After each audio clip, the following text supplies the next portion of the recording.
donc Christelle Guyot, je suis en charge des solutions amiantes au sein de Sogelink.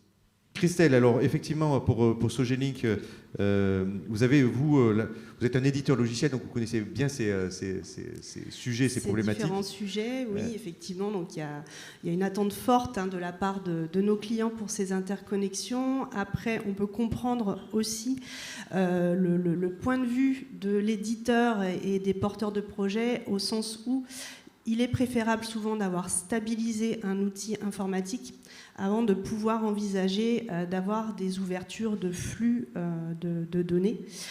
Donc c'est aussi pour cela que c'est un peu long, mais nous avons hâte également de pouvoir engager ces projets avec la DGT. Donc je vais vous en dire un peu plus, on va parler de track déchets aussi. Oui, parce que là on parle d'amiante, on ne parle pas de jeux vidéo en ligne, les conséquences sont importantes et donc il faut bien que ce soit sécurisé en termes de données et d'informations. Oui. Oui, tout à fait. Donc on va parler un peu plus globalement de digitalisation de la filière amiante sous l'angle des outils métiers, mais nous reviendrons aussi sur des maths amiantes et track déchets. Ok, c'est la latence. Ok, ça marche. Donc, quelques mots sur Sogelink. Nous sommes un éditeur de logiciels. Nous accompagnons la digitalisation du secteur de la construction depuis plus de 20 ans. Nous avons récemment changé d'échelle avec la fusion avec Géodésial, puisque nous sommes aujourd'hui 650 collaborateurs. Et nous avons également changé d'échelle d'un point de vue géographique, puisque nous avons désormais une présence à l'international avec 5 filiales. Donc, Sogelink a développé une gamme de logiciels pour la gestion du risque amiante. Donc, tout d'abord en 2016 avec Amiante 360 Patrimoine qui accompagne les propriétaires de bâtiments dans la gestion des DTA numériques, dans la traçabilité de l'amiante dans les bâtiments. Amiante 360 Travaux qui permet un suivi à partir d'une plateforme collaborative des travaux donc de retrait d'amiante notamment. Donc le maître d'ouvrage peut suivre son chantier et invite les CSPS, maîtres d'œuvre, entreprises à interagir, à partager des documents et à valider des jalons. Nous avons ensuite, en 2017, lancé Amiante 360 Exposition, donc qui est l'outil métier qui accompagne les désamianteurs tout au long de leur chantier. Puis, en 2019, Amiante 360 Voirie, qui est une cartographie interactive des repérages amiante et HAP effectués dans la voirie, dans les enrobés. Et puis j'aurai l'occasion de vous en parler plus tard. En 2022, nous avons élargi le spectre de ces fonctionnalités de l'amiante au suivi des autres diagnostics, puisque nous l'avons vu à travers vos différents sujets, les sujets notamment liés à l'énergie et à l'amiante impliquent des suivis communs. Oui, alors je ne l'ai pas dit aussi, on a eu un avis Cevalia. Aujourd'hui, nous gérons également les DTA suite au marché qui a été lancé par la direction immobilière de l'État. Donc c'est un périmètre conséquent en termes de bâtiments. Nous intervenons auprès de différents acteurs et nous échangeons aussi avec l'ensemble des interlocuteurs de la filière amiante. Donc en termes de digitalisation, on peut dire qu'il y a une tendance qui se fait jour, qui est déjà à l'œuvre depuis quelques années. C'est en fait assez aléatoire selon les différents acteurs. On peut dire que les opérateurs de repérage ont été les premiers à digitaliser leurs approches en se dotant de logiciels d'édition de diagnostic, et il y a encore de nouveaux éditeurs qui se créent. Il y a déjà eu des études à ce sujet, estimées à 75% les opérateurs de repérage qui ont des logiciels de diagnostic. Les propriétaires, eux, c'est beaucoup plus récent, c'est encore vraiment émergent. Et leur besoin, c'est déjà d'avoir un inventaire de ce qu'ils ont, quel repérage ils ont, quel rapport ils ont, et aussi établir des référentiels au niveau de leur bâtiment, parce que la donnée qui décrit le bâtiment, qui décrit les pièces, est importante dès lors qu'il s'agit de missionner un opérateur ou dès lors qu'il s'agit de travailler avec des intervenants.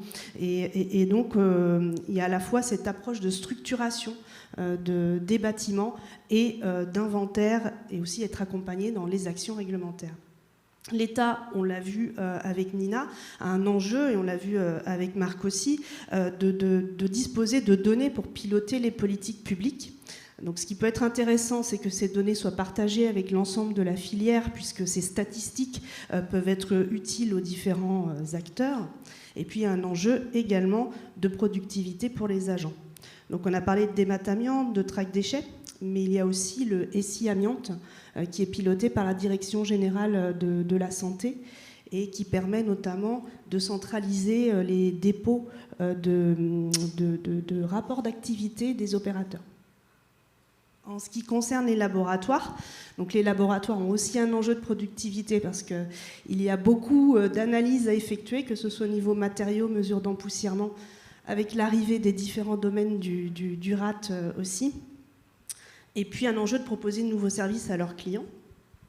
Donc la digitalisation, ça a consisté à s'interconnecter avec les logiciels de diagnostic depuis déjà plusieurs années, mais avec des logiciels tels que les nôtres aussi, puisque nous centralisons les résultats d'analyse. Et enfin, donc les désamianteurs, on le voit, se dotent d'outils, même si la tendance est, c'est moins flagrant en fait que pour les opérateurs de repérage. C'est encore émergent.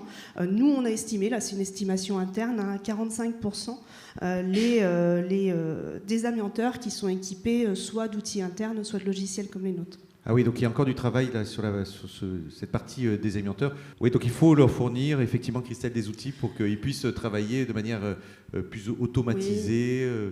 Plus structuré.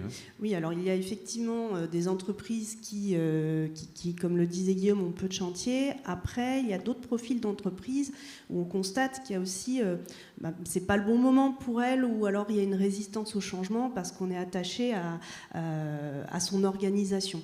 Et ces désamianteurs, je pense, évolueront aussi vers la digitalisation à un moment donné, dans la mesure où il y a des gains de productivité associés.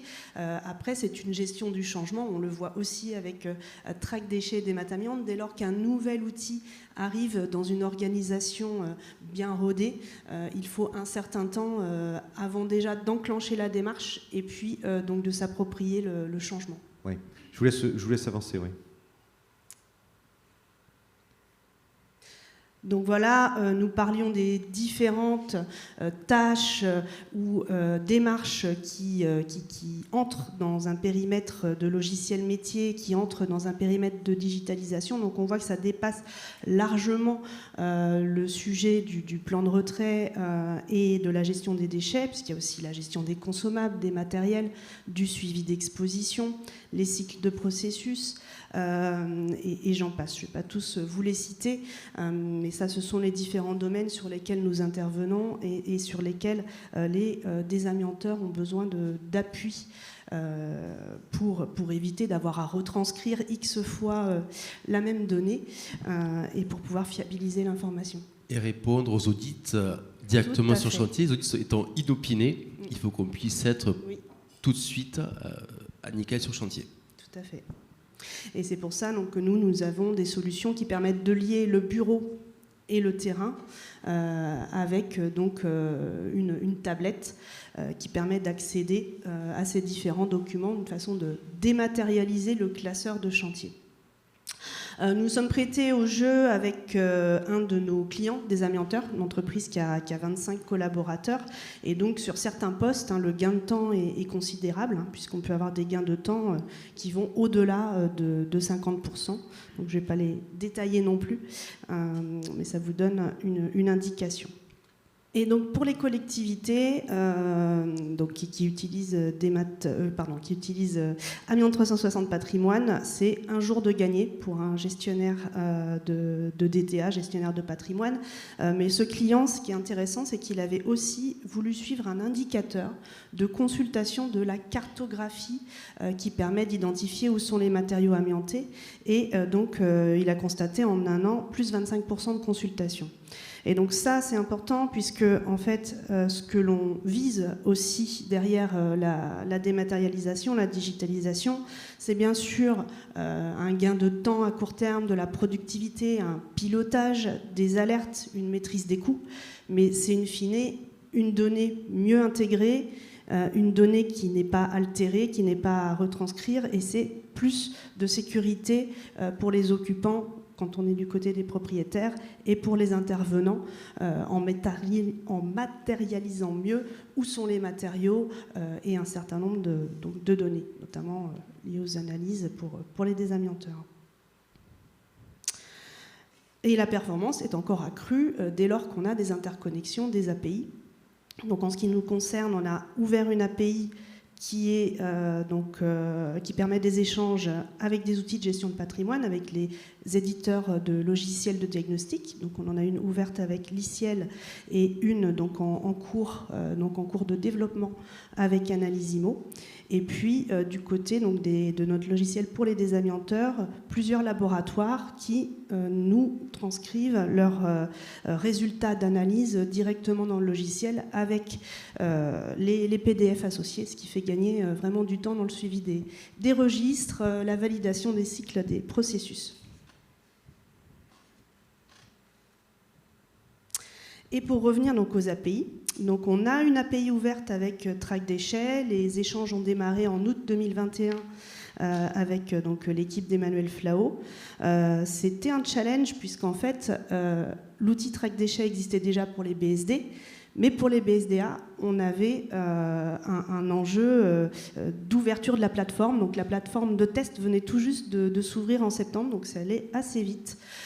Et donc nous avons substitué une fonctionnalité que nous avions donc de suivi des BSDA par cette interconnexion avec Track Déchets, pour l'instant dans un seul sens, c'est-à-dire qu'on récupère les données de Track Déchets pour voir les statuts et les PDF des BSDA. Mais nos clients apprécient particulièrement cette fonctionnalité parce que ça permet d'avoir ces BSDA par chantier. Parce qu'aujourd'hui, il y a des évolutions prévues de la plateforme Track Déchets. Quand on a une activité importante, on a beaucoup de BSDA à suivre et ça peut être un peu long de les chercher. Il y a des évolutions en ce sens-là. Pour l'instant, en tout cas, nos clients apprécient beaucoup ces fonctionnalités et nous pourrons peut-être, puisque nous avons entre guillemets ouvert les tuyaux, développer d'autres usages que nous allons étudier avec nos clients dans le temps. Et pour Dématamiante, donc Nina l'a dit, hein, nous sommes intégrés dès le démarrage du projet au niveau des tests de la plateforme, mais il n'a pas été possible d'engager les projets d'API, même si nous avons fait des études de notre côté, avant la fin des pilotes. Donc nous y sommes, mais il y a encore quelques développements qui sont prioritaires avant l'ouverture des API. Et nous, pour pouvoir développer un programme d'interconnexion, il nous faut un espace de test et une documentation technique. Donc c'est ce que doit pouvoir nous proposer la DGT avec un planning à partir du 2e semestre. Et donc aujourd'hui, il n'y a pas de solution pour quelque éditeur que ce soit de boutons magiques qui permettent d'intégrer les données à Dématamiante. Voilà, donc là ça vous donne juste le schéma avec ce qu'on appelle des API sortantes et API entrantes. Donc les API sortantes sont celles qui sont déjà utilisées par marque et donc elles ont été, Nina nous donnera peut-être plus de précision, mais elles sont ouvertes, mais pour l'instant uniquement aux partenaires institutionnels et organismes de contrôle. Oui.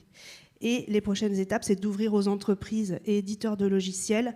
Après, donc, on avait demandé également une API entrante. Donc, celle-là permettrait de pousser directement des données, des logiciels vers Dématamiante.